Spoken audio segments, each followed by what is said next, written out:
Yeah, the rest of guess who really get the message. I feel the pressure under what I do. Come on, shorty. Come on, shorty. Come on, shorty. Shake that shit. Happy birthday, my nigga. Happy birthday. Come on. Let's go. 32-year-old Cordero Thompson was in handcuffs within 3 hours of taking Cook County Sheriff's Deputy Rafael Wordlaw's life this past Tuesday. Rafael is in heaven right now.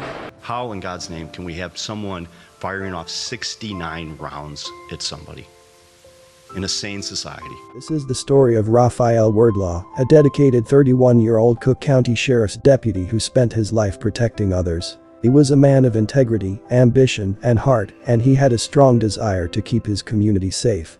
But on a quiet summer night in Chicago, what should have been a routine stop at a gas station turned into a deadly encounter. As he stood by his friend, an armed man approached, seeking to rob them. In an instant, the night erupted in gunfire with 69 rounds fired in a ruthless attack. Rafael, a man who had sworn to serve and protect, tried to fight back. But his weapon was struck, his body took a fatal wound, and his final moments ended in a tragic crash just blocks away. Who was the man behind this brutal crime? And why did this hero have to meet such a violent end? Welcome to Viral Crimes. Subscribe and hit the bell icon for more stories. This story takes us to Chicago, Illinois. Known as the Windy City, Chicago is a hub of economic activity, home to towering skyscrapers, world-class museums, and a vibrant music scene. But beneath its bright lights and bustling streets, the city also struggles with challenges, including crime and violence in certain neighborhoods. One of these neighborhoods, Woodlawn, is where our story unfolds, a community with a mix of historic landmarks, local businesses, and hardworking residents, striving to build a better future. In this city, Rafael Wordlaw's life was one of dedication, perseverance, and love for his family and career. Born on August 10, 1992, Rafael grew up in the Englewood neighborhood, where he was raised by his aunt, Margaret Wordlaw, after being adopted at a young age. His adoptive father, Roy Lee Wordlaw, played a significant role in shaping his life, while his birth parents remained a part of his journey. Rafael had several siblings and was particularly close to his cousins, whom he considered his extended family. From an early age, Rafael displayed a deep interest in law enforcement, following in the footsteps of his grandfather, who had served in the field. He was a bright and ambitious student, graduating from Urban Prep Charter Academy, where he stood out academically and socially. His passion for justice and public service led him to pursue a degree in criminal justice at Indiana State University. During his teenage years, he even earned a certificate in criminal justice through a summer youth camp, further solidifying his commitment to a career in law enforcement. After completing his education, Rafael worked as a security officer with AGB Investigative Services before joining the Cook County Sheriff's Office in 2020. As a deputy corrections officer assigned to Division 6 of the Cook County Jail, he dedicated nearly 5 years of his life to upholding the law and maintaining order. His colleagues described him as hardworking and dependable, someone who took pride in his role and worked tirelessly to ensure the safety of those around him. Beyond his career, Rafael was a man full of life, humor, and warmth. He was known for his vibrant personality, always bringing laughter and joy to those around him. Whether he was cracking jokes with his friends, spending time with family, or simply enjoying a good conversation, Rafael had a way of making people feel valued and appreciated. He had a deep love for fashion and took pride in being the best-dressed person in any room. Red was his favorite color, and he often made bold fashion statements that reflected his confidence and charisma. Rafael cherished his family deeply. His cousins were like siblings to him, and he shared a special bond with them. He was the life of every gathering, always ensuring that those around him felt safe and protected. A natural peacemaker, he had an affectionate personality that brought people together, making lasting connections wherever he went. In a cruel twist of fate, Rafael Wordlaw, dedicated to serving his community, met a tragic end. Far from his work, his life cut short in a senseless act of violence. On Tuesday, July 30, 2024, just after 1:25 a.m., Cook County Sheriff's Deputy Rafael Wordlaw was at the Clark gas station in the 500 block of East 67th Street in Chicago's Woodlawn neighborhood. Rafael, who was off duty, had been out with friends earlier that night and had stopped at the gas station when the fatal incident began to unfold. While sitting in his car, he saw an armed man approach his friend, who was outside pumping gas. The suspect, later identified as 32-year-old Cordero Thompson, was attempting to rob Rafael's friend at gunpoint. Acting on instinct and training, Rafael drew his firearm in an effort to intervene. What followed was a rapid and chaotic exchange of gunfire. According to authorities, Rafael fired the first shot, and Cordero was armed with 2 illegally modified guns, including one with a drum magazine capable of firing automatically. He unleashed a barrage of bullets, and within seconds, 69 rounds were fired. A bullet struck Rafael in the chest, while another hit his firearm, rendering it useless. Despite his injury, Rafael managed to get back into his car and attempted to escape the scene. He drove a few blocks before crashing into a pole on the 6700 block of South Indiana Avenue. Meanwhile, the gunfire had also grazed Rafael's friend twice, and fortunately, he survived the attack. The suspect, wounded in the leg, fled the scene but later showed up at a hospital, giving a false name to avoid detection. Investigators matched his blood to evidence found at the crime scene, leading to his arrest. Rafael was rushed to the University of Chicago Medical Center, but doctors could not save him. At the hospital, devastated family members gathered as the grim reality set in. Their beloved son, cousin, and protector was gone. Rafael, who would have turned 32 on August 10, had his life not been cut short in an act of senseless violence. As news of his death spread, the law enforcement community and local residents reacted with shock and grief. That same morning, dozens of officers from the Cook County Sheriff's Department and the Chicago Police Department stood in silent tribute outside the Cook County Medical Examiner's office as Rafael's body was transported. The procession of squad cars escorting his remains was a solemn reminder of the risks officers face even when off duty. The loss of Rafael hit his family especially hard. Rafael's cousin, Sherika Henry, was overcome with grief when she received the news. "I woke up this morning and got the call, and it just broke me," she said. "It's been a long time since we had a death in the family that came from gun violence." Another cousin, Jordan Wilson, remembered him as a dedicated worker who was always looking out for others. "If there's one person who worked too much, it was him," Wilson said. Friend Trendale Robertson echoed those sentiments, calling Rafael the protector of their group. His uncle, Ralph Davenport, reflected on their close bond, joking that the only thing they ever argued about was baseball. Davenport was a Cubs fan, while Rafael was a die-hard White Sox supporter. Despite the sorrow, the family found moments of warmth in the memories of his love for fashion, laughter, and deep commitment to his loved ones. In the days following his death, the community came together to honor Rafael. A balloon release was held outside the Cook County Jail, where his colleagues gathered to share memories and express their sorrow. "This is our brother. This is our guy," Robertson said. On July 31, a vigil took place at 4 p.m. at West 46th Place and South Princeton Avenue in Fuller Park. Friends, family, and community members lit candles, shared stories, and prayed for justice. Chicago Mayor Brandon Johnson issued a statement expressing condolences to Rafael's family and colleagues.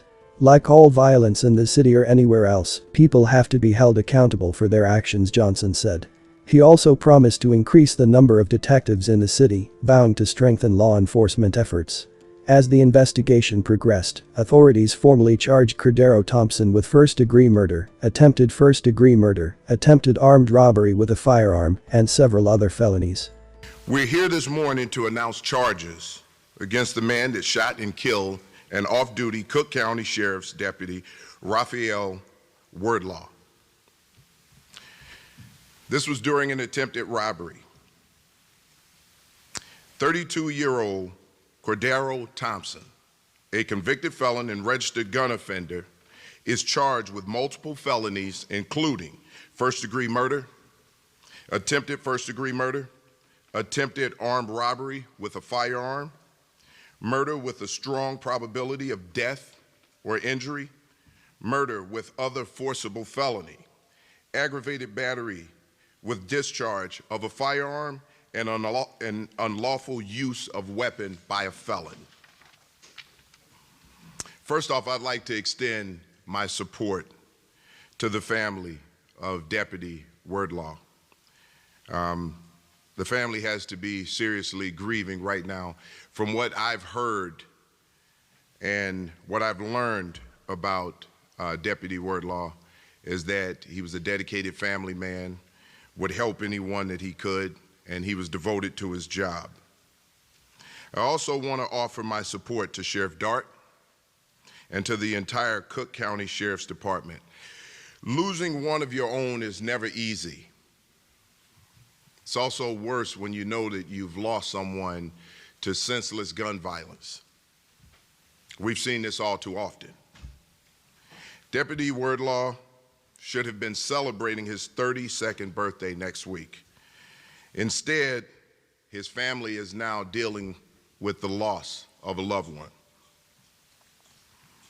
I cannot say enough to bring some type of sense to this type of violence to the family of this deputy.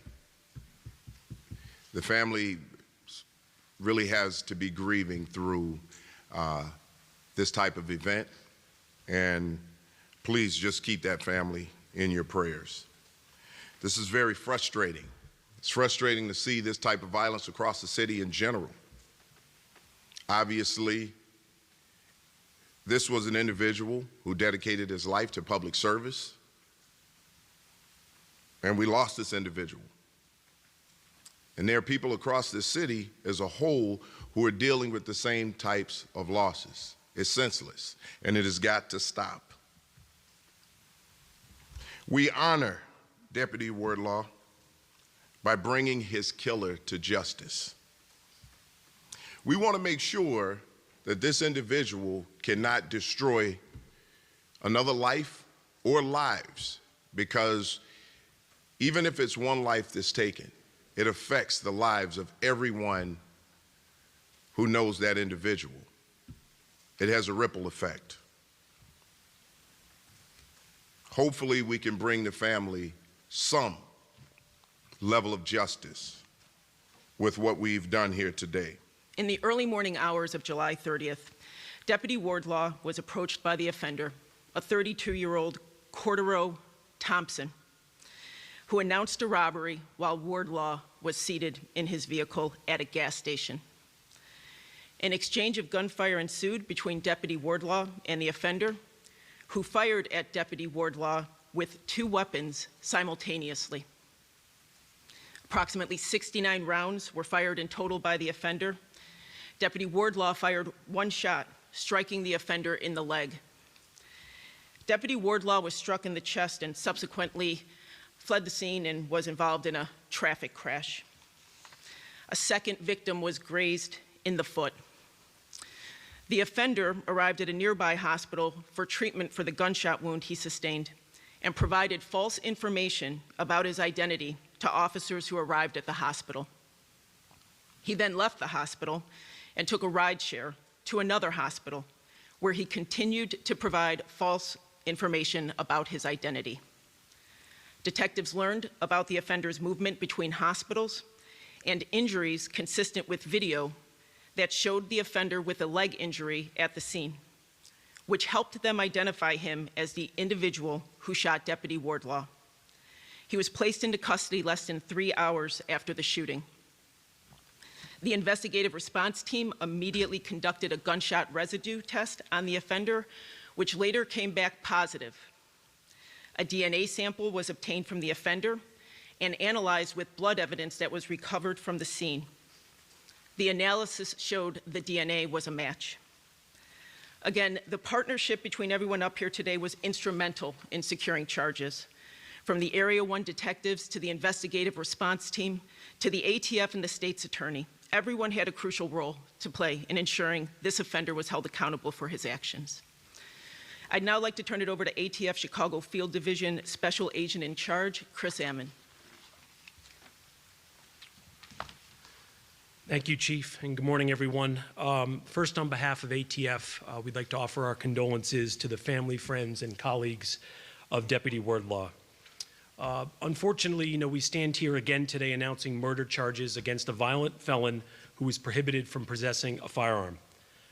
This is the 3rd time in the 16 months that I've been in my position here in Chicago that we're announcing murder charges against someone who murdered one of our law enforcement officers during a robbery. In this case, like the others, the defendant allegedly possessed not only a firearm illegally, but a high-powered firearm, a conversion device, firearm affixed with a conversion device, powerful enough to discharge over 30 rounds in 2 seconds. One of our key strategies of our newly formed Crime Gun Intelligence Center in our partnership with CPD and 12 other agencies is to utilize laboratory resources to quickly identify violent offenders involved in crimes. That's what we did in this case and in so many others across the city. Our law enforcement partnerships will continue to address the most violent gun offenders so that we can prevent future tragedies. Deputy Wordlaw was an Inglewood kid who studied at Indiana State University to prepare himself to live out his dream to work in law enforcement. He sailed through the academy and took a job as a Cook County Sheriff's deputy working at the Cook County Jail. Countless friends, family, and co-workers gathered to release balloons in the deputy's honor just as his work shift would have ended. There, they described him as a hard worker and that his personal mission was to make people feel safe, including in the last moments of his life in his efforts to protect his friend. He is gone far too soon. As you've already heard, our office has approved first-degree murder charges as well as attempt first-degree murder charges against Cordero Thompson in the death of Deputy Wordlaw. Kim nailed it when she was talking about what he meant to people in our office. I did not know him personally, but I know many people who know him very well. And he was absolutely amazing. He was everything Kim talked about, the colleagues talked about. He was someone that always was there for everybody else. I spent some time with his mom right afterwards, and this poor woman, absolutely incredible woman. She kept talking about how Rafael's entire vision in life was to follow in his father's footsteps. His father worked as a police officer at the Chicago Police Department in the Inglewood area, too. And he wanted to follow in his footsteps. And he told his mom that he wanted to be a hero like his dad. Unfortunately, he became a hero. And he became a hero because of our guns, the guns that are everywhere, absolutely everywhere. It is something that we as a society, not Chicago, this country, must come to terms with. How in God's name can we have someone firing off 69 rounds at somebody in a sane society? Come on. This has to stop. I just cannot emphasize enough to you when I was talking to his mom, the things that he gave up for this community. His mom said over and over again, she was his only son. And she was adamant that she wanted him to give her a grandbaby. And he was just as adamant saying, no, I want to help everyone else. I want to help everyone else. So here was someone that was a true public servant, gave up everything. And in the end, was there trying to save people. Cordero had recently been released from prison after serving only 1 year of an 8-year sentence for multiple felony gun-related offenses. It was incredibly quick, Judy. The man charged with Deputy Rafael Wordlaw's murder is a 5-time convicted felon who was only just released from prison on his latest case last year. In court today, a Cook County judge ordered Cordero Thompson held pending his trial, saying of his record, it doesn't get any more dangerous than that. 32-year-old Cordero Thompson was in handcuffs within 3 hours of taking Cook County Sheriff's Deputy Rafael Wordlaw's life this past Tuesday. Rafael is in heaven right now, and this is happening so quickly for him. But even as Wordlaw's devastated mother paid tribute to her fallen son and to the fast-moving police work that led to an arrest, both Police Superintendent Larry Snelling and Cook County Sheriff Tom Dart denounced the brazenness of the crime itself, which resulted in dozens of shots being fired in under a minute. In court today, prosecutors said it was Wordlaw who fired first while sitting in his vehicle at this Woodlawn gas station early Tuesday. Thompson, they say, walked up to a friend who was pumping gas into his own vehicle and displayed 2 weapons. Wordlaw got off only 1 round before Thompson allegedly fired back dozens of times. He fought till the end. He was a hero. He fought protecting his friend. Investigators say Thompson was shot in the leg, but managed to get into this green Chevy Tahoe and drive away, showing up shortly afterwards at Insight Hospital at 25th and Michigan. The offender gave false information about his identity.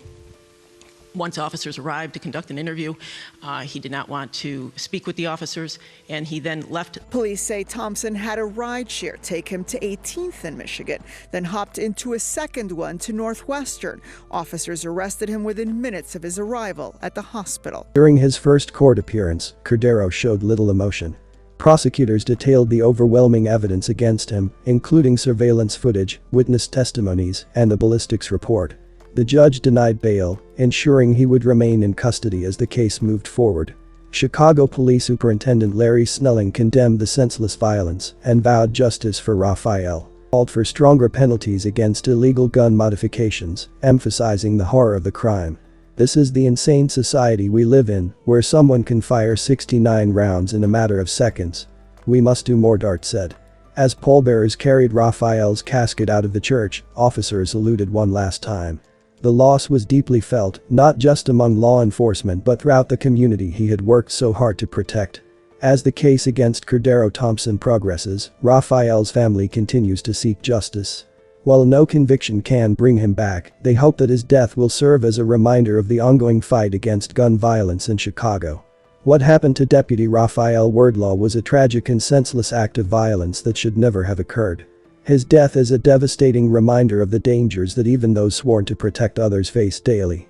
This tragedy could have been prevented with stronger measures against illegal firearm modifications, stricter sentencing for repeat offenders, and increased community efforts to curb violent crime.